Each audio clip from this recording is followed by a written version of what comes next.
The younger one is 24, 23, 28.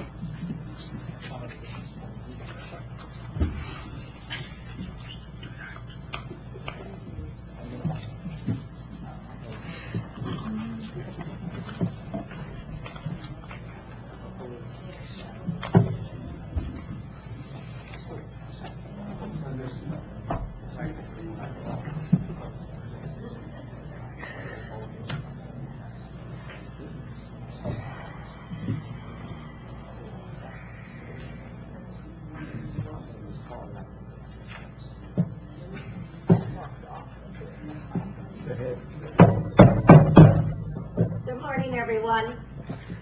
On behalf of Mayor Pro Tem Clark, my fellow commissioners, Manager Madrid, and Clerk Renee Canton, I would like to welcome you all to our business meeting of Tuesday, September 10th, 2019. It is now 9 a.m. I will call this meeting to order. Madam Clerk, would you please call roll? Honorable Sandra Wyatt. Here. Honorable Kathy Clark. Here. Honorable Ralph Heschler. Here. Honorable Paul Baca. Here. Honorable George Zagetti. Here. Madam Mayor, we have a quorum. Thank you. The next item on our agenda this morning is item B2, silent meditation. As you all know, tomorrow is our 18th anniversary of the attack of 9/11. I would like for you to all join me in 15 seconds of silent meditation and remember the date, remember the victims, pray for their families, and just kind of think about where we were on that specific time and date. Please join me in 15 seconds. Thank you.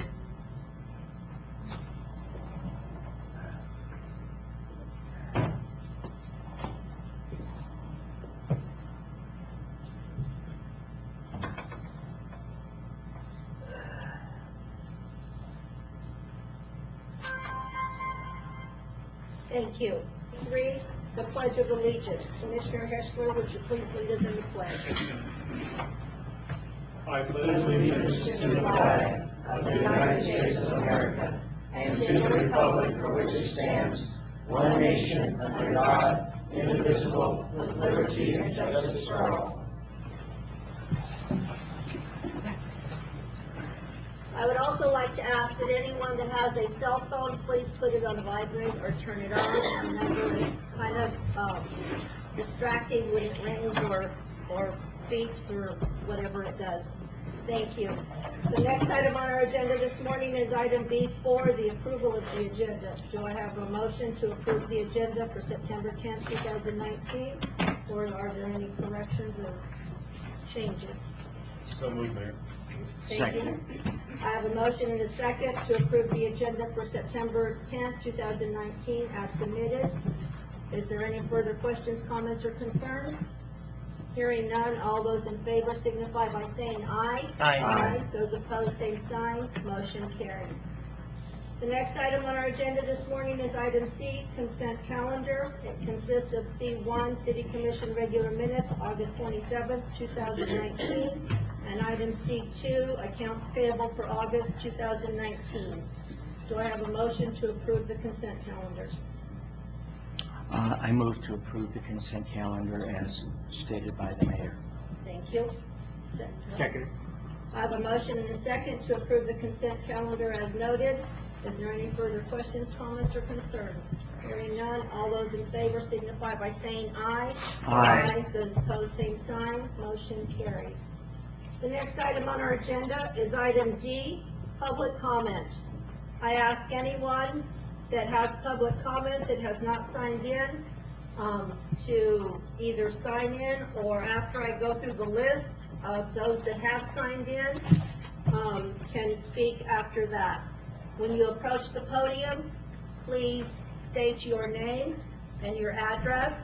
Any documentation that you have to be submitted to the commission, please put it in the little black box next to the podium there. So this morning, the first person that I have on the public comment list is Susan Grant. Good morning.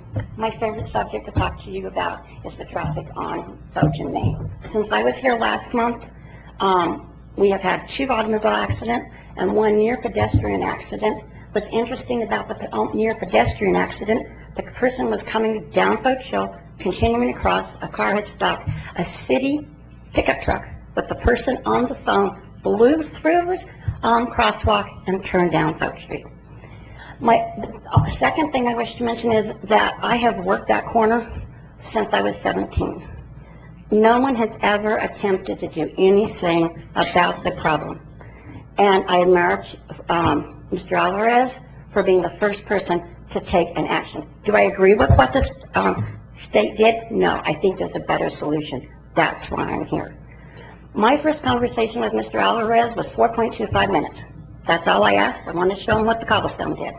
During that, he said he knew he had a really tough job ahead of him. He knew he wasn't going to make people happy. He knew some people would probably try to get him fired. But he had a job to do. And I think if you look at his record, he speaks for himself, what he said. Last year, my third statement is an incident that happened last year during the Pie and Face at the county fair. For those of you who are not aware of the event, various dignitaries, kids, whatever, volunteer to stand behind a guard, so to say, and put their face in there and let people throw pies at them. And all the money from the pies goes to various charitable organizations. SARS, in charge of the ROTC, volunteered for 2 hours. I just asked for 10 minutes. Kids galore were throwing pies at him. One city police officer lined up. That officer was in charge of the Shop with the Cop program, the Alliance with the Kids program. That officer, and now there's this blanket rule, you don't go past the line. Didn't pay no mind. Walked right past it, shoved the pie in Sarge's face. When I was called, hey, we don't do that here. The kids, you do it, you have a chore. Take the trash out or something. The statement made was, I don't care. There's not a single thing you can do about it. And turned around and walked off like a little bandy rooster. There's 10 kids standing there looking at her with their mouths open. Now, you decide with those facts what kind of leadership you want. Thank you. Thank you.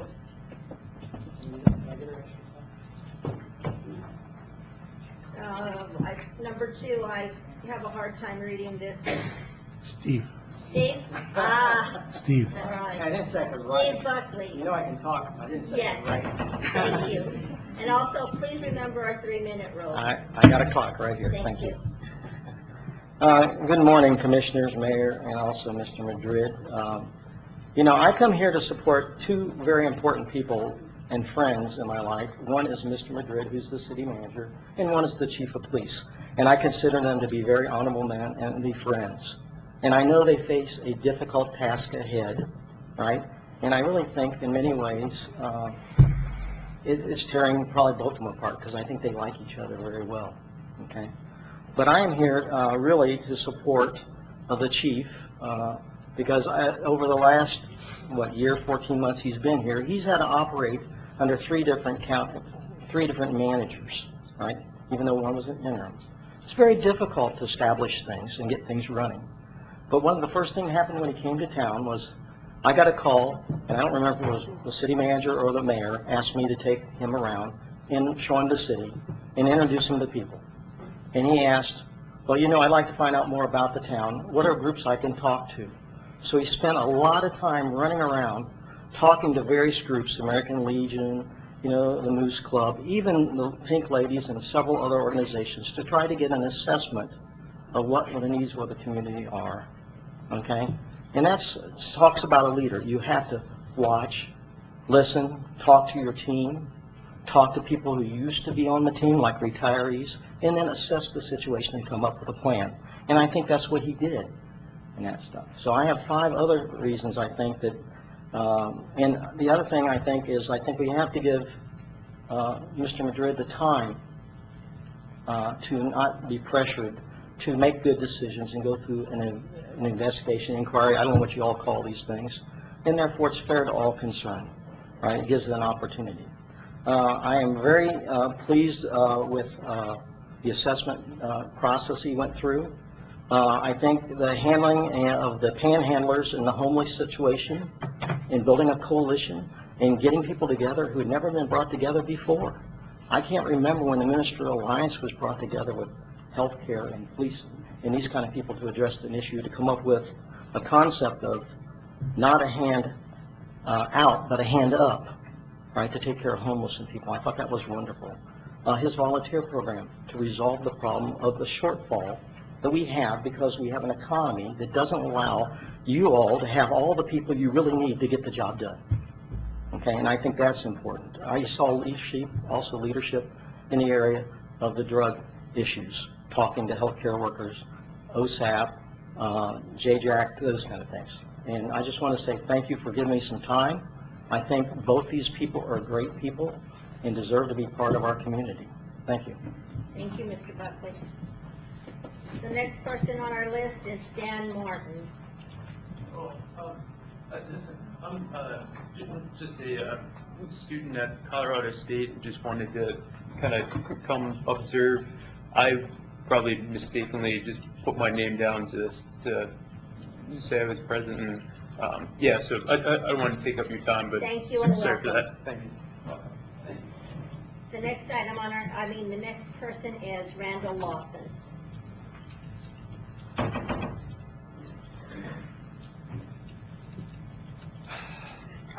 Good morning. I'm Randall Lawson, 701 Poplar here in Tree the Consequences.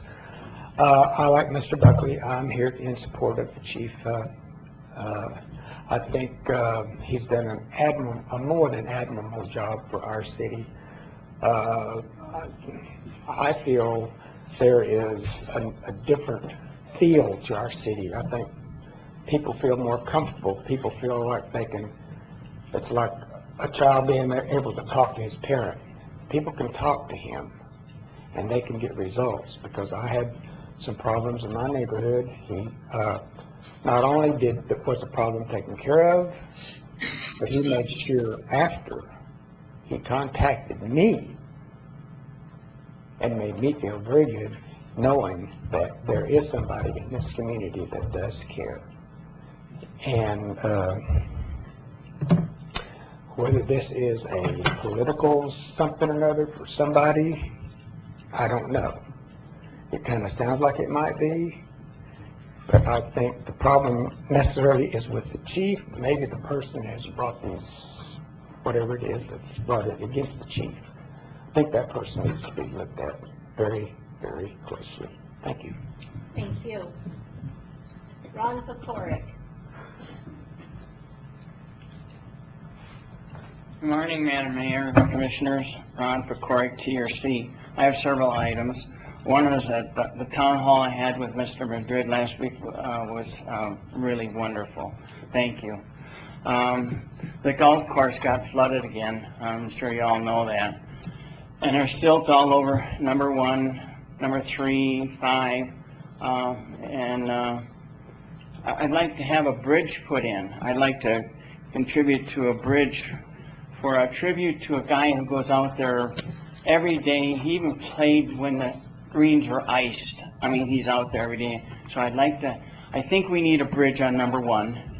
And then I'd like to make a tribute, and I would like to donate some money towards that. And the Sons said that they'd be interested in donating this. On to the next thing. The roundabouts, I'm not sure if people really understand or believe that this is going to happen, but next year they're supposed to start construction, I believe, on those roundabouts, those 2 roundabouts, by the Moose Lodge. And as far as I know, nobody wants it, so I'm not sure what we're all doing about that. I'd like some feedback if we're going to let the New Mexico Department of Transportation run roughshod over our community and use commissioners. And the other thing is, in reference to, and this is to Commissioner Seghetti, the pass-through and the energy cost adjustment hasn't been brought up as far as I know. You resigned in June of this year from the Public Utility Advisory Board, and you said that you were going to get it on the commissioners. We thought that was a great idea.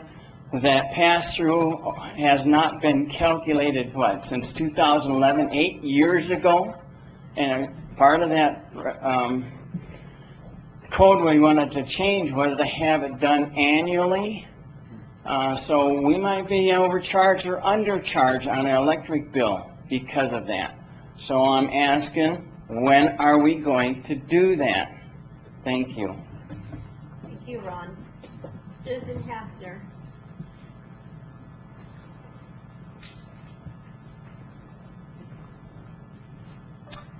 Hi, my name is Susan Hafer, and I am here on behalf of the Sierra County Animal Rescue Society, SCARS, and the Animal Shelter Volunteers.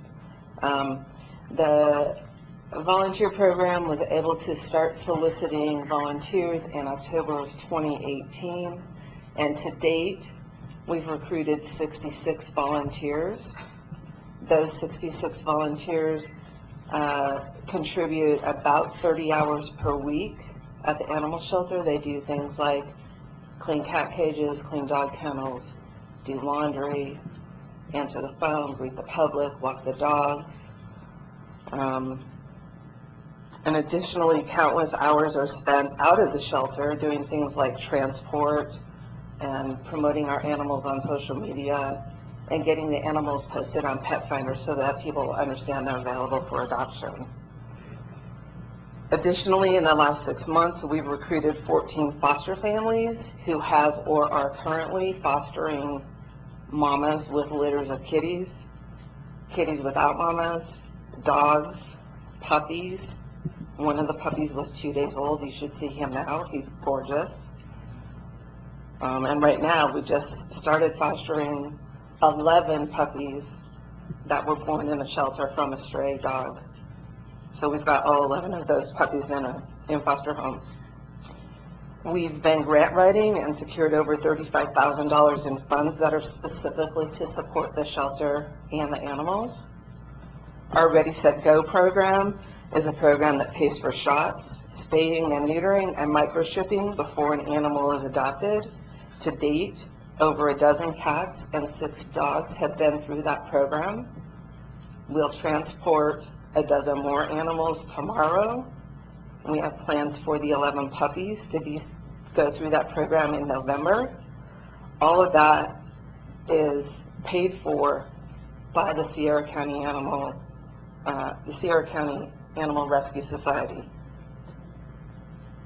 All of this momentum and success has been possible because Chief Aragon recognized the necessity for the shelter to have volunteers, and he's willing to support our efforts. We respectfully encourage you, commissioners, and City Manager Madrid to support our clearly successful collaboration by having a chief of police who's willing to work with us and support our community efforts to assist the animals in need. Thank you. Thank you. Andy Underwood.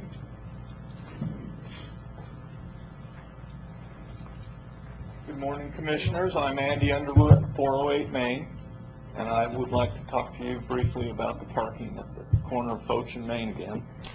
I was looking at the solution that was put in recently, and it appears to be like a bolt-on temporary thing. I was wondering if we could consider something like compact cars only in that area to improve the line of sight. I'm still a big fan of we need a stoplight in lieu of anything else. I've also noticed that about 300 feet down street from that intersection is a flashing sign that tells drivers that there's going to be a crosswalk coming up. I was told that the DOT didn't like the idea of a stoplight there because of that curve. So I'm wondering how we can warn drivers of pedestrians in the stop block, and they'll stop, but we can't warn them of a stoplight in the same position, possibly. It seems like the Passion Pie, which is kind of the hub of that area, is probably suffering from the lack of parking. We have a ghost town look there, which I don't think helps anybody. I would like the commissioners to pressure the DOT to rethink this.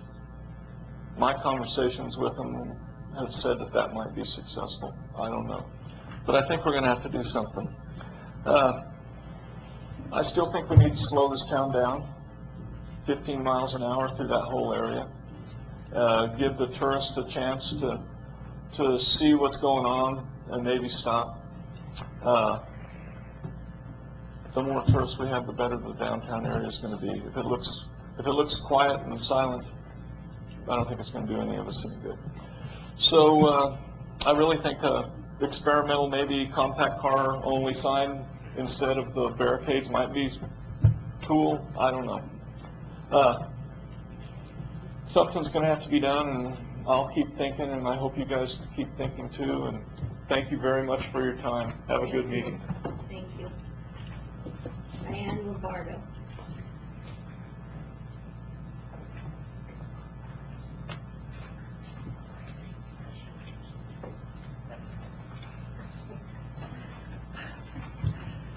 Diane Lombardo, Silver Street, TRC. Originally, I had planned weeks ago to come here and talk about balloon releases, and please make them illegal. We have talked to an organization that has done this a couple of times. We had asked them not to, and they have ignored us. It is detrimental to wildlife. I'm giving you the paperwork without gruesome pictures, but if you want gruesome pictures, we can do that too. Please make it illegal. I know it doesn't happen, not often, but it does happen too much. Basically, I want to talk about integrity. And Chief Aragon has an abundance of integrity, and I would hope our public employees also, other employees also have integrity. But when you make a deal with the devil, it shows a lack. I don't want people with a lack of integrity working for this government, working for me. Okay? Unfortunately, I don't have the power to do anything about it. Chief Aragon has done so much for this town. You already know how many times I have been before this commission almost on my knees begging for the changes that have happened at the shelter. Begging. Within a week of his being here, he sat down with Rob Dombrowski and myself and listened. He listened to us.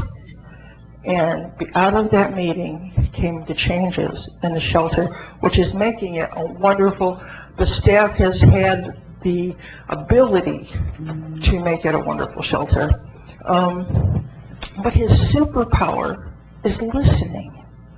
He listens. He listens to the senior citizens. He listens to other citizens. He listens to civic groups. He listens to anybody who has a problem, and he tries to make it right. He tries to make it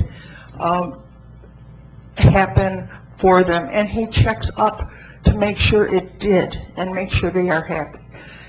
He is there for you. He is always there for you. And I don't think the city could find a better chief anywhere, and I do not think firing him is a very good decision administratively. You know, don't make this city suffer for, what, politics? Please, please, remember the shelter. It's doing great. Volunteers there are threatening to quit if he leaves. Just so you know. Thank you. Thank you. Denise Addy.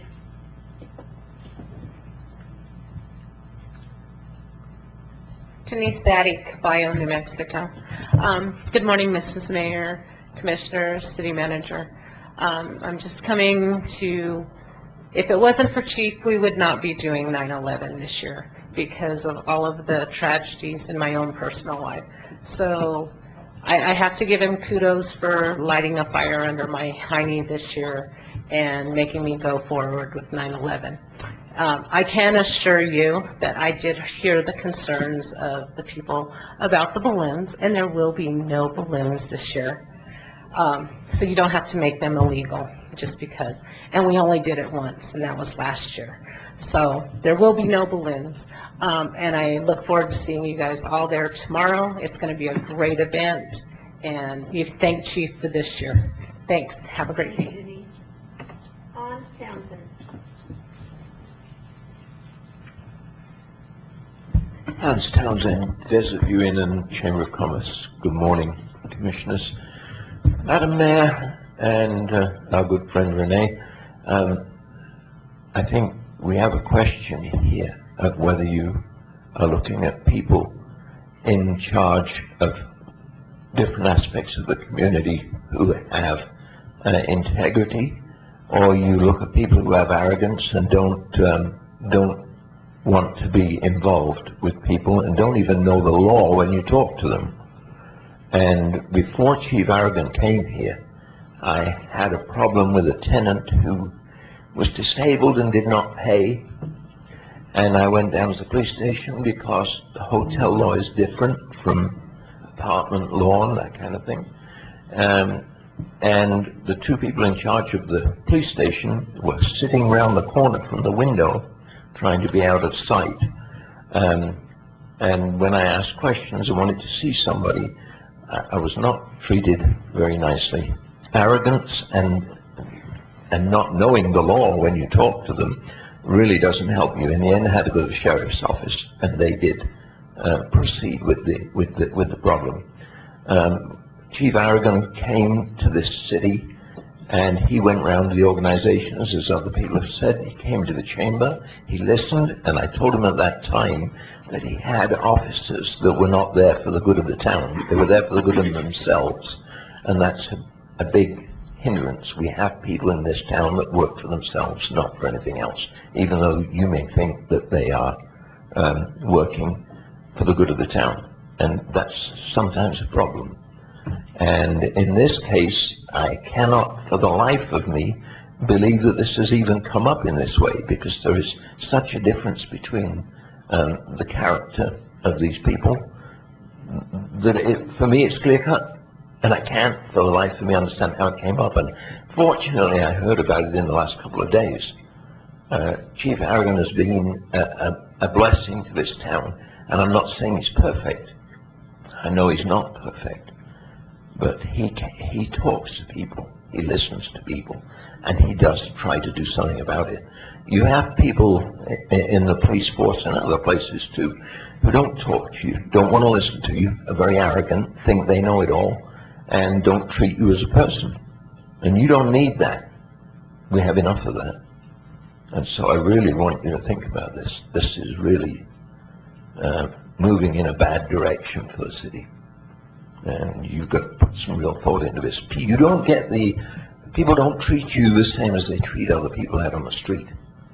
And when a police officer doesn't know you, and then you around here, or there, sometimes they're very different. Thank you, Hans. Thank you. Is there anyone else that would like to give public comment this morning? Anyone else? They're not on the list. Come on up if you want to give public comment this morning. You got that last step.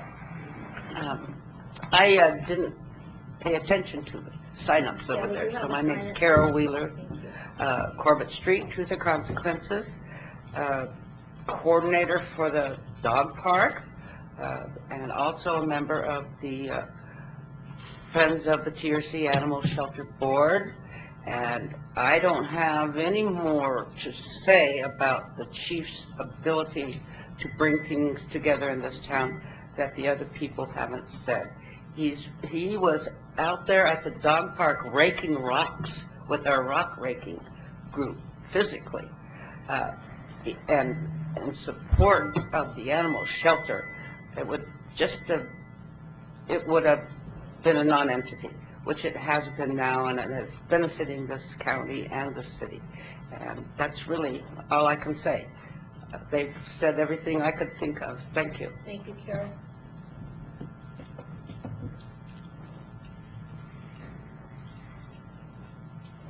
Good morning, Tom Smith, 609 Kruger. Good morning, Mayor, Council. Good morning. I'm back again on the subject of Kruger Street. Is that me? Okay.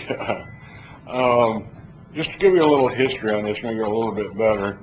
I've had a little conversation with different people, but just to let you know, 3 years ago, in the 3 year ago budget, I received a letter from the city saying that they were going to pave Kruger from 3rd to 7th.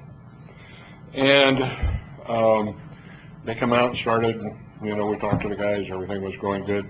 Well, anyway, they stopped at 6th Street, and at the time, Don was in charge, and so I went down and talked to Don at the streets, and Don told me that they had run out of money, but it would be put in the next year's budget.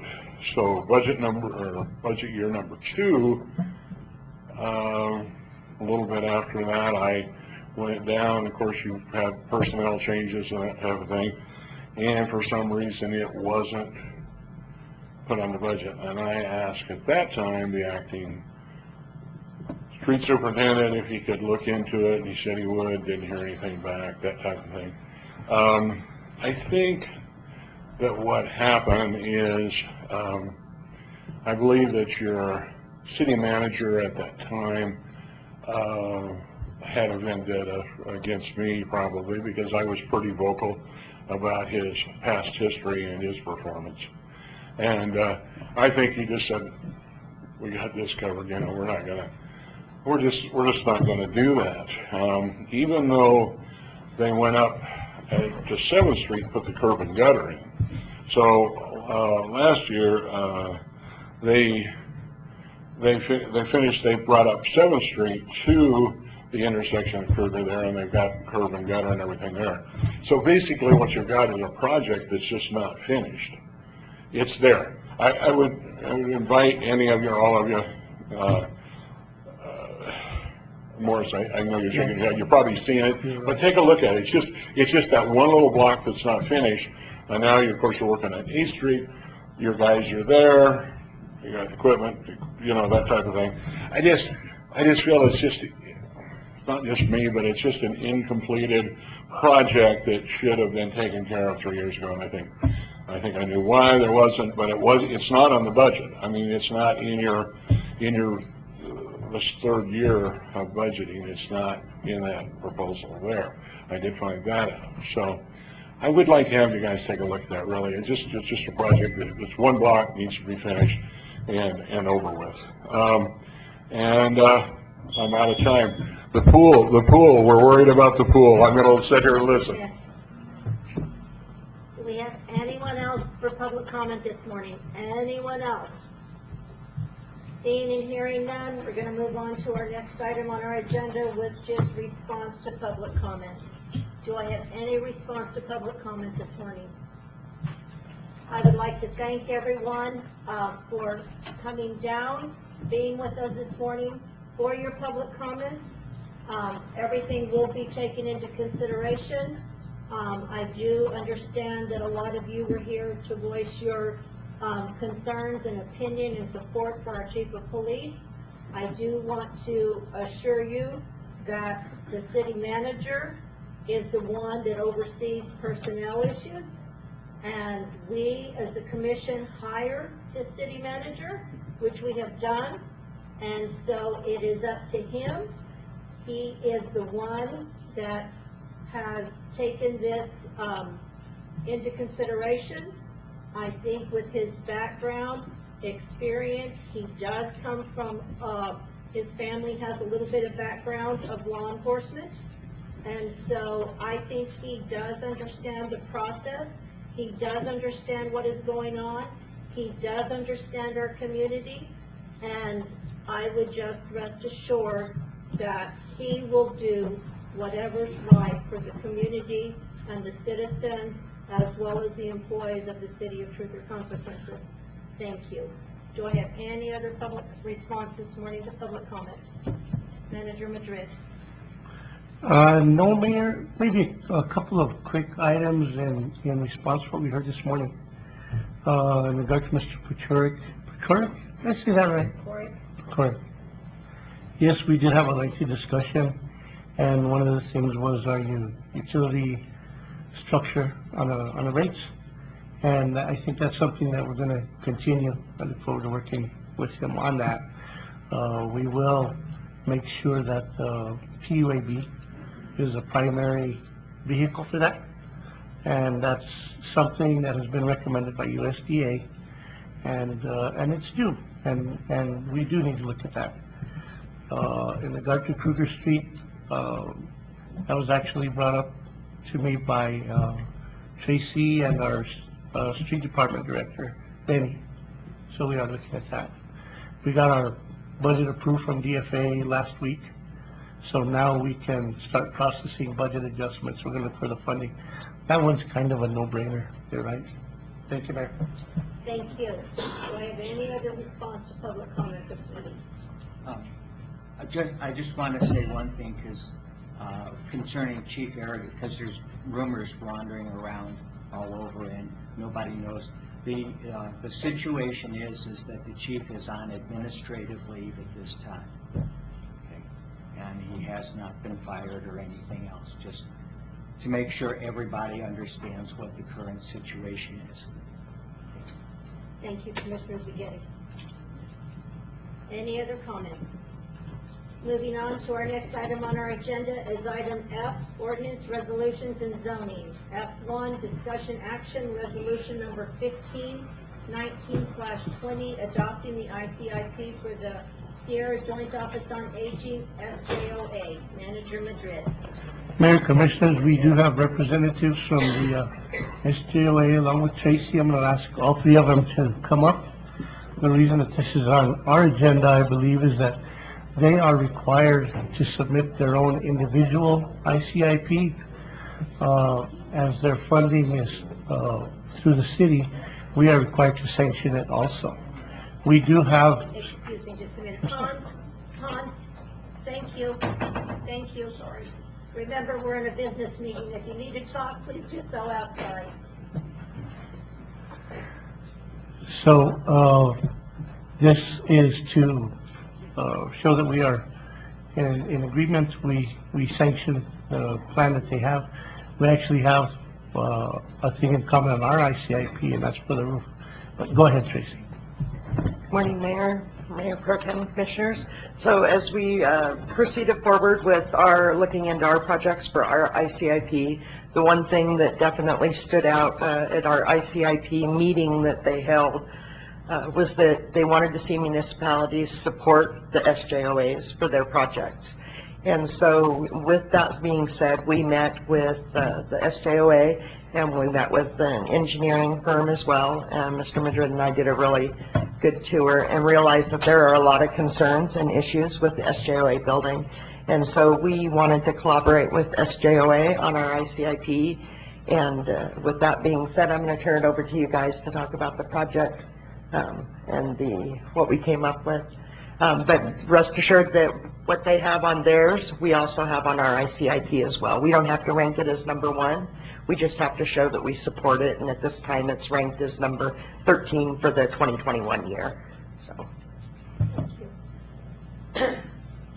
Hello everybody, my name is Crystal Walton and I am the Interim Executive Director for SJOA. So we kind of started this process toward the end of last year. We started looking into it a lot because our funding sources come from the state and we're programmatic funding.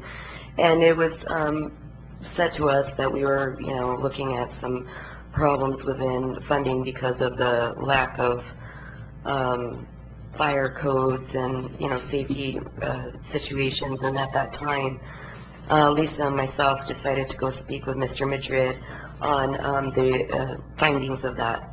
At that time, we ended up getting together, and like Tracy had said, they worked really well with us in order to get the engineers in and to establish what all needed to be done. And so they gave us a very detailed project in order to add to our ICIP. And with that, it's going to be a multi-staged project.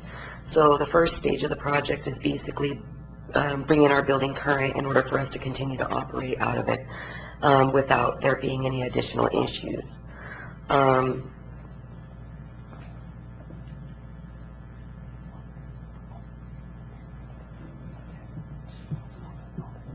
Yeah, but there, okay. So within the first phase, like I say, is going to be bringing everything up so that we can still operate. The secondary phase will be a little bit more of an addition in order to accommodate within our dining room. Our dining room right now currently only can hold 97 occupants.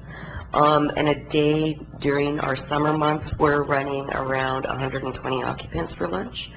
And then within the winter months, that doubles and even more than doubles at times. So they're working with us in order to expand the dining area in order to accommodate. And then the final phase of that would be construction of a new senior center. So those are the things that the city has helped us along the way to get onto our ICIP and to get that that ball rolling into the right direction so that we could be within compliance. Thank you. Do we have any questions, comments, concerns? Commissioners? Commissioner Clark? Right. So you had a contractor, GB98, come in and look at that building and tell you what is up to date and what's not up to date and what the replacement costs on a square foot basis are going to be?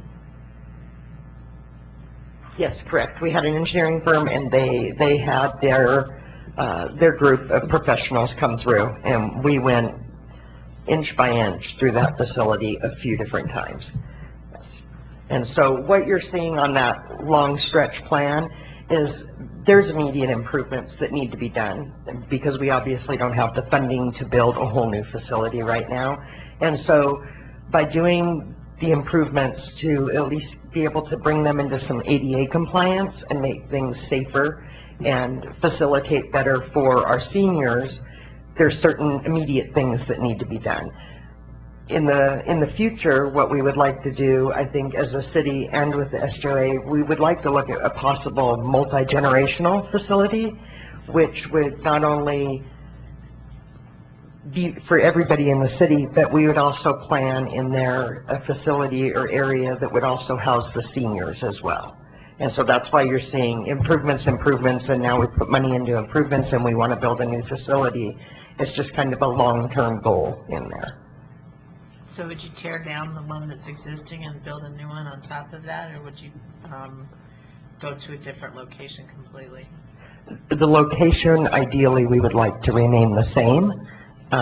Building-wise, I think we're still in discussions on whether or not that, because it's an old building, it has some history, but at the same time, we want to try and keep the facility, it's in a good spot here, and that's where the seniors know where it's at, and we've got a lot of property. And so we have to kind of look at where that property is, what things we could move around, and whether or not that building is even salvageable for something. And that's what I wonder about managers. That building is so old, and when you start doing ADA compliance, you're going to have electrical, you're going to have plumbing, you've got a roof problem, you've got all sorts of structural problems in that building. And we know because this building right here has a lot of those problems too. And I know before when we had that roof approved to redo this one and over there, and then we lost that somehow. I can't remember how that was happening. Unfortunately, get you to get to the mind. Yeah. So, I think it's admirable that you're making these efforts because, having a senior program is really, really important. I just concern myself for you if, you take the one step forward and then theoretically we're supposed to be 100% compliant. But have you figured that out? Have you got that worked out with the CID too?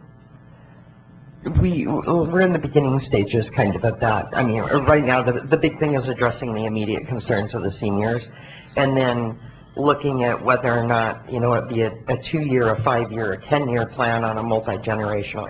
Me, I mean, if we could do a multi-generational facility, and I'm understanding of the people with the history of these buildings, but like you said, bringing them into compliance and everything is also something that we have to consider. And can we even do any type of remodel on a building that may be not the expense to remodel it may be way past just taking it down and building from scratch. Right.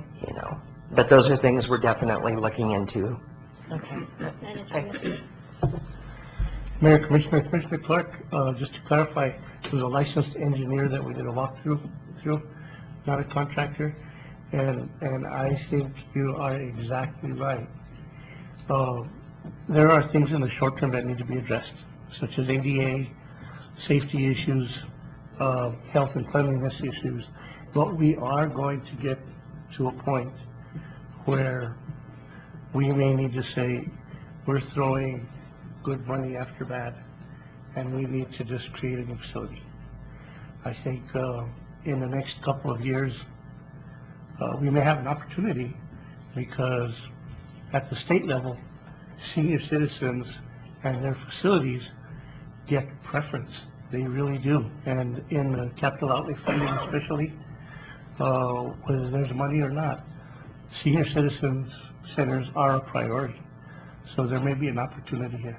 But you're exactly right. We may get to a point where, okay, now we're doing something bad by trying to repair a building that is not going to be functional anyway. Thank you, Manager. Thank you, Manager. Any further questions, comments, concerns? I might like to throw something at this, Manager Madrid, you and I talked about this during our pre-agenda meeting, but just to make sure we're clear as to what the city's role actually is. I'm looking at the agenda request form, and what we're talking about is the city's giving support to the ICIP project, and I'm looking at the actual resolution. So if we look there at the resolution itself, look where it says, now therefore be it resolved, and there's three things. Number one reads, the municipality has adopted the attached FY 2021-2025 infrastructure capital improvement plan submitted by the Sierra Joint Office on Aging for the Ken James Senior Center located at 360 West 4th Avenue, to the consequence of NM. And then number two says this is the first of many steps. So I guess it might be helpful to put on the record, actually, when we say we're adopting this this plan, what actually does that entail that we would be doing by us adopting it? What steps would we be taking? Actually, we are adopting, sanctioning their plan, not replacing our plan, not affecting our plan, but saying that we sanction their plan on their behalf also as a local government unit. That's one of our roles. Is at the state level, they're required to get their plans approved by the local sponsoring government. That's us. Okay, and I think it's something I talked about. I just want to make sure I was clear as to why we were doing this. Okay. And it's just supporting the ICIP for the senior center. Right, and I think Manager Madrid hit the nail on the head there by saying that they are required to have the city support for this. Is my understanding. That's why we're here today. That's correct. That's okay. Thank you. Any further questions, comments, concerns? Yeah, let's give them this building. They can just tear this down and they can build a new one right here. Jack that? No comment there, huh? All right, hearing none, I will stand for a motion to approve resolution number 1519/20, adopting the ICIP for the Sierra Joint Office on Aging, SJOA. I'd like to make that motion. Thank you. I'll second it. I have a motion and a second to approve resolution number 1519/20 as noted. Is there any further questions, comments, or concerns? Hearing none, Madam Clerk, would you please call roll? Honorable Sandra Wayne. Aye. Honorable Kathy Clark. Aye. Honorable Ralph Fishler. Aye. Honorable Paul Baca. Aye. Honorable George Getty. Aye. Motion carries. Thank you. Thank you. The next item on our agenda this morning is item F2, discussion action resolution number 1619/20, authorizing and approving submission of a completed application for financial assistance and project approval of to the New Mexico Finance Authority Water Trust Board for water booster station improvements and designating signatory authority for related documentation. Manager Madrid. Mayor and Commissioners, one of the things that you hear, that I hear every day, is water infrastructure, and water infrastructure. Tracy, come on up and tell everybody water infrastructure. Mayor Pro Tem and Commissioners, Water Trust Board cycle has opened up. We've submitted a notice of intent for an application. The application would be for design and construction of booster pump improvements at Morgan Street and Cielo Vista stations. The Cook Street station is mentioned within our PER for USDA funding. But we need to take care of some of our booster stations to ensure we have some consistent operation going on there and eliminate failures of our distribution lines and boosters due to the current conditions. So this is just one of the processes, required processes, is for commission to approve me to submit the application. The amount requested would be $540,000. If we make it all the way through their cycle and their meetings, the award isn't until May of 2020, and then it would come back in front of the commission for your review and approval before we accept an award. Thank you. Do we have any questions, comments, concerns? Just thank you, Tracy, for not giving up on this. Yes, thank you, thank you. Okay, no questions, comments, or concerns? If I might, I just noticed in the resolution, and I apologize for not catching it prior to that, it does indicate, right here, towards funding in the 2018 water project fund. Oh, no, that needs to be changed. Yeah, that was just, they send us a template, so. Okay, with the correction. Okay, I will stand for a motion, please.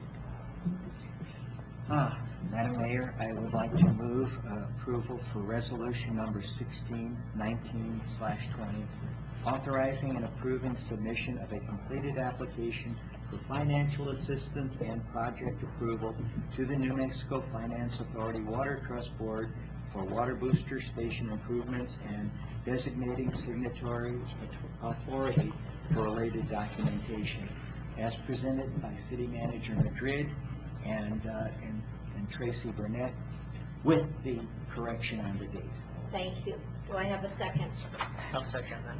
I have a motion and a second to approve resolution number 1619/20 as noted by Commissioner Zaghetti. Is there any further questions, comments, or concerns? Yes, Mayor. Is the signatory authority going to be Manager Madrid? Should that be in the motion? Yes. Would you, I will amend my motion to state that, yes. Thank you. And your second?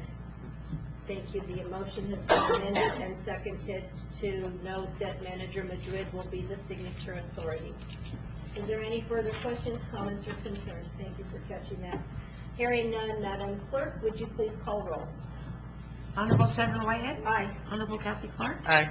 Honorable Ralph Hessler? Aye. Honorable Paul Baca? Aye. Honorable George Takei? Aye. Motion carries. Thank you all. Thank you. Thank you. The next item on our agenda this morning is item F3, ordinances, discussion action ordinance number 707 for publication, amending the Uniform Traffic Ordinance, UTO. City Manager Madrid. Mayor and Commissioners, I believe that these changes are, this ordinance is updated every year based on any changes in the law made at the New Mexico legislature, and we are required to incorporate those changes into our code. The red line that you have highlights those changes and creates the update for this year. Attorney Rubin, do you have any questions, comments? Yeah, that's exactly right. The legislature meets every year, and they come up with the new changes, amendments to the UTO, and then we are required as a municipality to adopt those changes. Why don't I just spend a moment or two maybe just kind of articulate what those changes are, that way everybody familiar with what we're talking about. Thank you. There are two main changes, along with some minor changes. Let's talk about the main changes first. And again, as Manager Madrid points out, I prepared a red line version. That way you can see the changes right in front of you as to what we're talking about. Thank you. 12-6-12.3 is a new section, driving while intoxicated with a minor in the vehicle. And that's a pretty brief section, so I'll go ahead and read it aloud. A, driving while intoxicated with a minor in the vehicle consists of a person committing a violation of 12-6-12.3 when a minor is in the vehicle and when the minor does not suffer great bodily harm or death. Whoever commits driving while intoxicated with a minor in the vehicle is guilty of a misdemeanor. Paragraph B reads, a charge or violation of subsection A of the section shall be in addition to a charge for the violation of 12-6-12.3 and shall be punished as a separate offense. C, as used in this section, minor means an individual who is younger than 13 years of age. Then 12-6-12.7, unlawful use of license, driving when privileged to do so has been suspended or revoked. Has some minor changes throughout. I don't know if we need to really go into them in detail. They're just the basic stylistic changes. And then the second major change is the new section 12-6-12.8, driving while license administratively suspended. And I'll read the preamble. The division, this is letter A, the division may issue an administrative suspension for the instruction permit, driver's license, or provisional license of a driver without preliminary hearing upon a showing by its records or other sufficient evidence, including information provided by the state pursuant to an intergovernmental agreement authorized by section 66-5-27.1 and MSA 1978 that the licensee has failed to, and then there's three particulars, and I'll go ahead and I'll mention those as well. Number one, fulfill a signed promise to appear or notice to appear in court as evidenced by notice from a state court or tribal court whenever appearance is required by law or by the court as a consequence of a charge or conviction under the Motor Vehicle Code pursuant to the laws of the tribe of the city of Pittsburgh. So the word tribe, I'm sure that's really... That's in number 2, too. Yeah. Well, number 2 says state or tribe. I think actually what one should read pursuant to the laws of the state or the tribe. So I'm going to insert that. To pay a penalty assessment within 30 days of the date by issuance by the state or tribe. 3, comply with the terms of the citation issued in a foreign jurisdiction as a party to the non-resident violator compact, and that has notified the Department of the failure in accordance with the non-resident violator compact. So I think actually really, we can just strike the part about the tribe. We can just say pursuant to the laws of the state. So I think that's sufficient for arguments. And then some other minor changes throughout the ordinances. So that's it. Thank you, Attorney Rubin. Are there any questions, comments, or concerns? Yeah, just a bit, and this is my editorial thing coming back. On the first section you're talking about, 12.3, paragraph A, paragraph A refers to violation of 12-6-12.3, and then the next paragraph C says, charge for violation of subsection A shall be in addition to a charge for the violation of 12-6-12.3, which are the same paragraphs. I know that. I know that's a very good point, and I noticed that also, and that's, we double check that, and that's what the statute reads. I think what's intending to mean, and I can maybe double check this before it actually goes to publication, so thank you for, articulating this. I think what that means is that if, for example, someone is driving under the influence of intoxicating liquor and they have a minor, you can actually charge for 2 separate crimes, one for the DWI and the other is for this particular section. Yeah, and that's why I was thinking that that second one I should be referring to another paragraph, the actual DWI paragraph. Yeah. Now, that might be a typo in the state code also. Yeah, I would suggest this. My suggestion would be to go ahead and approve publication, subject to me making one less double check to make sure this is what really is intended. I have one other, and it's concerning a minor edit. It's on 12-9-9. 12.99. In that paragraph A, and it's got that rather long first sentence, which kind of makes it awkward anyway. But right there in that red line, just starting on the 4th line, to block access to any part of a curb cut, a designated accessible parking space. I mean, that next part just doesn't follow. That part of the sentence doesn't make any. It just doesn't make any sense to me. When we require the word "or" in there, I think that would be... Or maybe the word "or" is missing. All right, I'll double check. Yeah, I think I think that would make it make sense. Okay. And that's That's all I. That might be minor, actually, I'll double check that, okay. That's the only comments I had.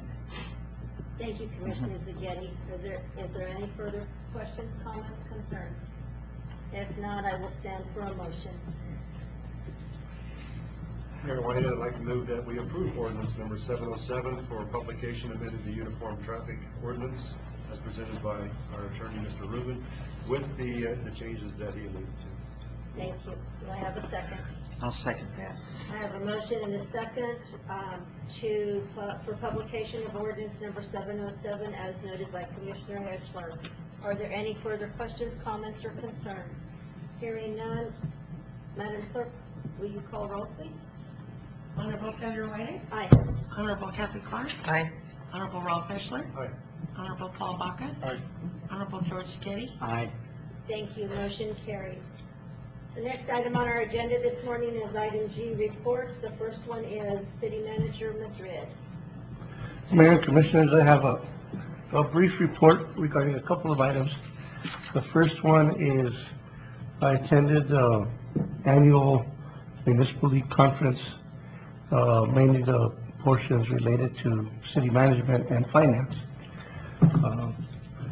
I did obtain a lot of useful information, the highlight of which for me was the update on the dedication or segregation of gross receipts taxes for municipalities. In taking that to apply to our particular situation, I've also learned internally we may not be utilizing all of our gross receipts taxes that are available to us. We may have a quality of life tax that we're not using that may be presented to the voters, for example, for a construction of a new senior center. That's just an example. I will be working with financial experts to evaluate our entire financing situation, short and long term, including our ability to issue any bonded debt. We've done that with the mortgage finance, with the New Mexico Finance Authority in that limited area, but we need to do it in a broader area to get a better sense of what we are capable of. We are on solid financial footing, and we need to be able to use that effectively to make the improvements that we need now. And part of that's going to involve our infrastructure. Part of it will be quality of life. So that study will be forthcoming over the next few months. A lot depends on our financial condition, which has been and should continue to remain solid. The other thing that I wanted to say in regard to the mention that was made of the golf course getting washed out. It happens just about every time. We've had some ideas. We should build a retention pond. We should put in a canal or a culvert. We're going to have a professional engineer come and tour the golf course later this month and give us his assessment on how we can really address that long term and without spending $10 million. We need a professional to really assess the drainage there and give us some reasonable ideas. The engineer that we work with is very reasonable and is not out to sell us anything. So I think that'll be real successful. When that assessment happens, I'll report it to the Golf Course Advisory Board and to this commission. Thank you, Mayor. Thank you, Manager. Attorney Rubin, do you have a report? No, I did not, thank you. Thank you. Commissioner Heschler, you have a report. Commissioner Zaghetti. Yes. I heard some good news on Friday. On Friday, I met with County Manager Bruce Swingle, Hans Townsend from the Chamber of Commerce, representatives from the Economic Development Committee and the Workforce Connections, and we met with representatives from a company called AmeriGreen Organics.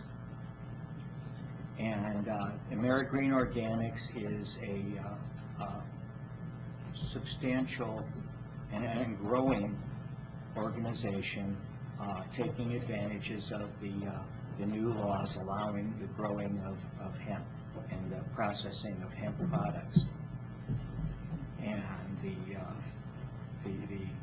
director of the company used to live in TRC, and very familiar with the area. He likes the area, and he wants to look. The company itself is headquartered in Santa Fe, so it's also a New Mexico company. But he wants to set up his first big facility here in the state, here in TRC. And this will be associated with outdoor growing plots in other parts of the state. But they are looking at the shopping center where Burke's and Bell's was, and they want all of the empty space between the Forest Service and the dollar store, which is 54,000 square feet they want to rent. About 75% of that will be an indoor growing facility for their premium plants, and then there will be processing, bottling, and a small retail area there. And they're looking at probably a minimum of 25 employees with possibility of going up to 100, depending upon how everything gets set up. And they were basically looking for, what is available, from all of these organizations to help them, kind of defray the costs and all that. They're not asking for anything special. And they said they would really like to have the lease on the building signed by November. So they're in a hurry to get this thing going. And